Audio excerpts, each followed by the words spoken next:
You're making like $1 million, the next mark in the spot where it lays, and I'm a pillager all over the place, and you gotta win. He goes ahead and just blows you away, and if you don't understand the change, this is committed to excellence, the pride and the poison, a pirate's way.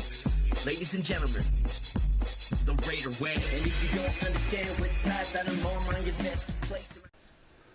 What's going on, guys? This is Dustin coming back to you with a victory episode of the Raider Way podcast. This will be episode 4, talking about the Raiders defeating the Cleveland Browns 20-16 in their last game there at Allegiant Stadium. Saw a lot of solid play from the offensive line in this game. A lot of running lanes wide open for the running backs. And speaking of running backs, I would love to see Alexander Mattison start getting more touches. The guy just absolutely took off last game. He had 5 carries for 60 yards. The longest one he busted off was a 24-yarder. Plenty of opportunity for him to get going in this game. Zamir White, I like Zamir White, had 17 carries for 50 yards, but I feel like Alexander Mattison just fits this offense a little bit better. I feel like his vision is a little bit better. He's a little more patient in the breaks, and he is able to hit the gaps a lot sooner than Zamir can, and is able to kind of catch the linebackers off guard in the defensive secondary. And I think what really contributed to this win here over Cleveland was the rushing attack. You saw Madison get going, like I said. Zamir White had a few touches. You had DJ Turner rip off an 18-yard end around that ended up in a touchdown. Bowers even had an end around for 12 yards. So there was plenty of guys getting a chance to touch the ball and put their mark on the game. It really goes to show what an offensive line can do for a unit when they're firing on all cylinders. JPJ was just looking nasty out there, finishing guys into the ground, just really showing why he was meant to be a first-round pick, and for some reason was taken in the second round when we took him. Not exactly sure what led to that slip, but I'm glad it did, because he's a great piece for this offensive line. As we all know, we were missing Max Crosby and Devontae Adams this past game. Defensive line really stepped up. The guys like Charles Snowden, Janarius Robinson, Adam Butler had a great game as well. These guys really stepped up, and Tyree Wilson bumped in there and, made his presence felt as well. So it just goes to show that there's leaders all along this defensive line, not just Max. I mean, Max obviously being the center point and the most vocal and everything like that, but Christian Wilkins, Adam Butler, Janarius Robinson, Charles Snowden, all these guys just really stepped up this game and gave Deshaun Watson a lot of problems. Took 3 sacks for 27 yards, including the final sack on 4th and 3 to close out the game by Charles Snowden. Love to see guys getting after the quarterback like that and putting a game away, defensively putting a game away, which is something that we don't see very often as Raiders fans. These guys, they just went in there and they handled business, and that's what you really got to do against a quarterback like Deshaun Watson. Even though he was struggling, he still put up 176 yards and a touchdown. Did throw the interception by Trayvon Merrick, which was great to see. I love to see Trayvon getting in there and kind of catching the popped-up ball, and it made it even better that it was off of Amari Cooper. It's great to see guys getting in there, taking the ball away, and giving the offense more opportunities to go in there and do their thing. As I mentioned, not having Devontae Adams and Max Crosby did not seem to be as big of an issue this game as it could have been. Would it have been easier if both guys were playing? Probably, because Max is just a force, and Devontae always commands a double team no matter where he's at. But it just goes to show that there's a lot of guys on this team that are willing to step up, take the bull by the horns, and just go out and get that win. DJ Turner, Trey Tucker, all these younger guys that are ready to just jump in there and just take this offense and run with it. I love the fact that there's guys with that kind of talent on our depth chart, sitting at the second, third, fourth level of the depth chart. Jacoby Myers also had a great game. 5 receptions for 49 yards. For longest was 19. So, it's good to see him still getting his touches in there as well. Now, obviously, it wouldn't be a Raiders season if there wasn't a little bit of controversy going on. As we've all heard by now, Davante has requested a trade out of Las Vegas. I have to admit, I was one of the fans that was saying, no, he's going to stay. He's going to stay. He wants to be here. He's committed. He said multiple times that he wants to be here. Well, now we've got all these reports coming out that he wants a trade out. He wants to go play with a quarterback that he knows. Derek Carr, Aaron Rodgers, take your pick. It's obviously put a little bit of a damper on this win in Cleveland to some extent, but I don't know that it's really going to be that detrimental to the team, to be quite honest. I've done a little bit of math, and Davante's targets is sucked up about 21% of all of our targets, or all of our attempted passes in the past 4 games. When you've got guys like Bowers or Michael Mayer, who also missed the game on Sunday due to personal reasons, both of those guys are physical receivers. They can catch the ball. They can run with the ball. You've got speedsters like Trey Tucker, DJ Turner. These guys, they all are going to command snaps. And when you've got a guy like Davante who basically is going to take 10 snaps a game, 10 attempts per game, he's obviously a great piece to have. But I don't know that trading him out of this team right now is going to be the most detrimental thing in the world. And then also I was kind of scrolling through Twitter, X, whatever you want to call it, the other day, and came across a segment that Phil Villapiano had sat down with Raiders Fan Radio about a year ago and was voicing his concern over Davante in the Raiders locker room on the sidelines. And I'll go ahead and insert that clip here and kind of give you guys an idea of what he was saying. Sure. And I got a real problem with this Davante. You're on this team or you're not on this team. Okay. You gotta be a friend. You go talk to your guys. He's the man. Yeah. He's the best player out there, supposedly. Don't drop the ball on 3rd down. Oh. Don't start bitching and then drop the ball. That's a real problem in my. Okay. Sure. Okay. And I guarantee I can get down with that. if he was on my team, he'd hear about it. I don't like, you go and smash your helmet. Oh. Okay, once. If you did something, you dropped it on 3rd down, smash it down. Get back up and say, guys, I got this. I'm your man. Yep. Basically, what I'm taking away from that clip is that Phil doesn't feel like Davante was being the best teammate that he could be. Wasn't really showing that he wanted to be in Vegas, wanted to be a Raider. And like you said, you're either on the team, you're either on this team or you're not on this team. You're either all in or you're all out. And as it looks right now, Davante does not seem to be all in. He wants to be traded. He wants to move on.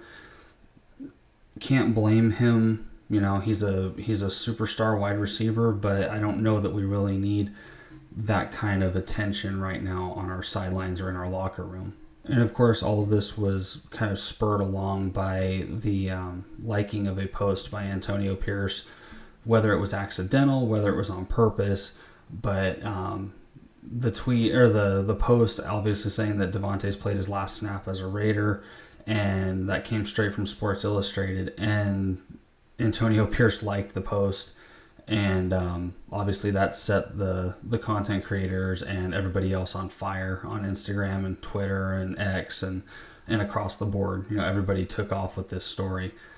And Pierce at his press conference on Wednesday did not look like the most comfortable person behind the podium at that point.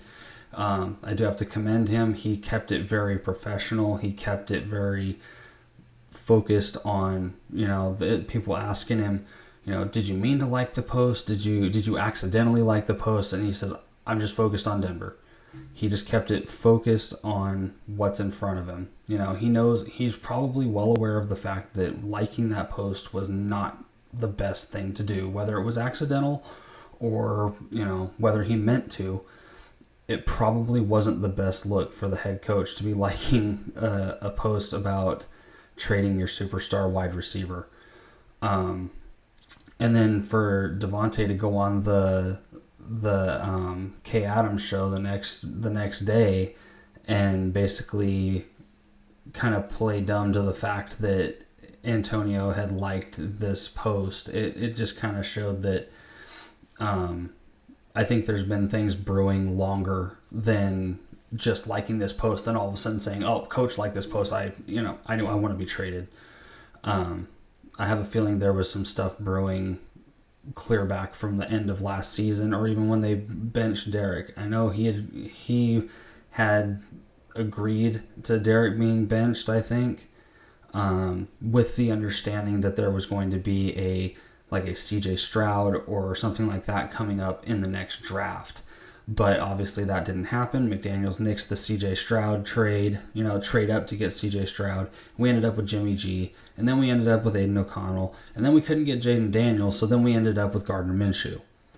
So, again, like I said, whether it started now or it started however many months ago or a year ago, Davante wants out.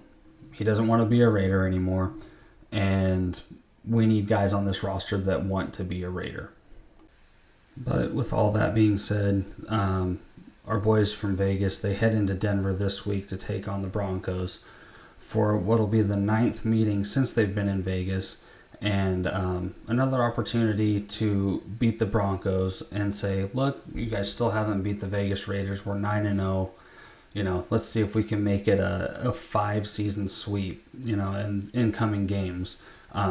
We have them on week 5 and then also on week 12. So obviously the teams could look a little bit different by week 12, barring injuries, trades, other transactions that may happen, depth chart shifts. But this is going to be a good game to kind of test out how things are going to be with Jacoby Meyer as your number one receiver, maybe a Trey Tucker or a DJ Turner in that second role, and one of them in the slot, and with Brock Bowers getting a few more targets now that there's some room to spread the ball around, since Davante won't be playing due to his hamstring injury, which everyone says is legitimate, but I think it's a precautionary type deal where they're getting ready to trade him. He doesn't want to risk injury. Team doesn't want to risk injury. Whether it's legitimate or not, Davante won't be playing. Max is supposedly listed as questionable, but we've seen Max, pull past that in previous games. I don't want to see him push himself to the point where he really messes himself up and is out for the season. But we all know Max, and he's gonna make that push as much as he can. From what I've heard from my guy over at Vegas Sports Today, Mike Dixon, he said he was in the locker room on Thursday, was very vocal, was kind of chopping it up with the rookies and everybody else, was making his presence felt as a leader in that locker room. So Max is going to be that guy no matter if he's on the field or not. I know that Mike Lombardi was on the Pat McAfee show and was questioning whether there was some unsaid things happening with Max Crosby because he wasn't on the sidelines against Cleveland. But is from what Pat was saying on his show, he said that the team and the doctor both told him to stay home, keep off of his feet. And if you notice, he was live tweeting through the whole game. That he was right there with every play. He was right there on X. He was just blasting tweets, calling out Trayvon Merrick for his interception, DJ Turner for his end-around touchdown. So Max, even if he's not there, he's there. So I think there's absolutely no credence to the fact that there's anything happening with Max Crosby that is unsaid, or that the team is trying to hide, because it's blatantly apparent that Max is very much involved and is very much a Raider. So with all that being said about Max, if he does end up having to sit this game out, which I'm hoping he doesn't, but at the same time I want him to do what's best for his health. I have no problem with Snowden or Chason jumping in there and starting in his spot because of the performance that was had last Sunday. Looking ahead to Denver's injuries, you have one thing that jumps off the page at me is Mike McGlinchey, their starting offensive tackle, will be out because he's been on the IR. So that gives an opportunity for those guys to kind of tee off on that offensive line again. ESPN currently has it at a 49.1% for Oakland, Las Vegas to win, and 50.5% for Denver. And I'm only giving them that 50.5% because it is their home field. So basically it's a 50-50 split by ESPN. But since I'm looking at their record and they're 0-1 at home, I'm going to go ahead and give us the edge. And that's not just me being a fan. That's being impartial, looking at it and going, you know what? We've had a lot of success against them in the past, 4 or 5 years. And I don't see this being any different. They're starting Bo Nix, who's thrown for 4 interceptions on the season. He has 660 yards and 1 touchdown. So I think this secondary and the linebackers they may have a good day on Sunday. If you've got Nix back there that's kind of running around, rookie quarterback, he's going to make some mistakes, and I'm just hoping that this secondary can capitalize on those mistakes. Isaiah Pola-Mao will be getting his second start in place of the recently moved to IR Marcus Epps. Pola-Mao had himself a bit of a game on Sunday. He got in there, got a sack, and made some key pass breakups, looking every bit like the player that I was hoping he would be coming out of USC. Took him a couple years to get to where he's at and to get his shot. Unfortunately, it did have to come at the expense of Epps going to the IR, but I am glad to see him getting his shot and kind of showing out. So I'm looking forward to watching his second start and seeing where he kind of slots in on this secondary, and if he can be pretty vocal about it. And that was one thing that Jack Jones had mentioned in a video that, again, my buddy Mike Dixon over at Vegas Sports Today has a video of Jack Jones talking about Pola-Mao and his ability to step in and really kind of just be a leader on the defense. And to give you guys the long and short of it, he's happy with the way that he performed on Sunday. And again, I'll insert that clip here so you guys can hear exactly what Jack had to say about it. You talked about what you thought about Isaiah Pola-Mao's first start and how he was able to handle things in the secondary. Pola-Mao is a guy, man. I think he's, a guy and not a guy, you know what I'm saying? So I think he's going to keep going out there making plays, and he's going to keep doing what he's supposed to do. How do you guys, the team was talking about Marcus. He was a big communicator in the secondary. Who's kind of picking up the slack and getting that communication right within that?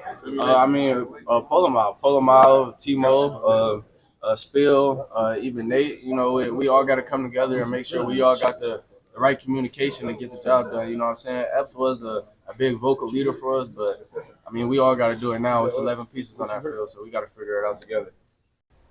So clearly the secondary, they're confident in who they have starting, who they have on the field at any given point. You heard Jack talking about Nate being more vocal, Isaiah, Timo, all these guys. They're all having to step up a little bit more. He mentioned Spillane in there as well, who also had himself one hell of a game on Sunday.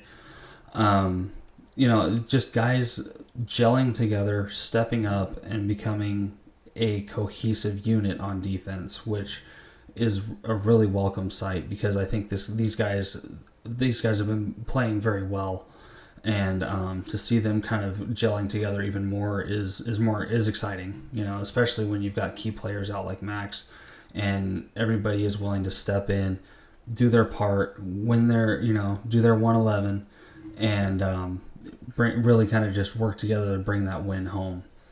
So with that being said, I think this defense will do some real damage in Denver. I think they're going to help out the offense a lot.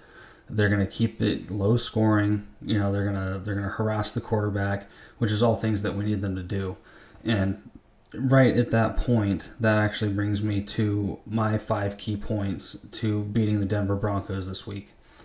Number 1 is attacking the offensive line. Like I mentioned, Mike McGlinchey is out, so that means they'll be starting either second string or a swing tackle or something like that to try and stop these pass rushers. And if you're going to be trying to stop Snowden or Janarius Robinson or anybody else in that capacity with a second string or swing tackle, then that's going to be a long day for that tackle. My second key to winning the game on Sunday against the Denver Broncos is to start Alexander Mattison.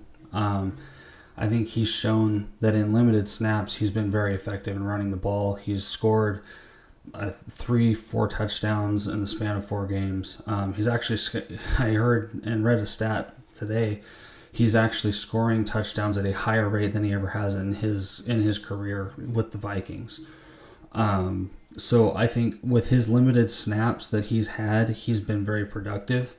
And last game really showed me that he can be this first string running back that this team needs right now. Again, I like Zamir White. I think he's got a role in this offense. I just don't know that he is the RB1 that they're going to need right now.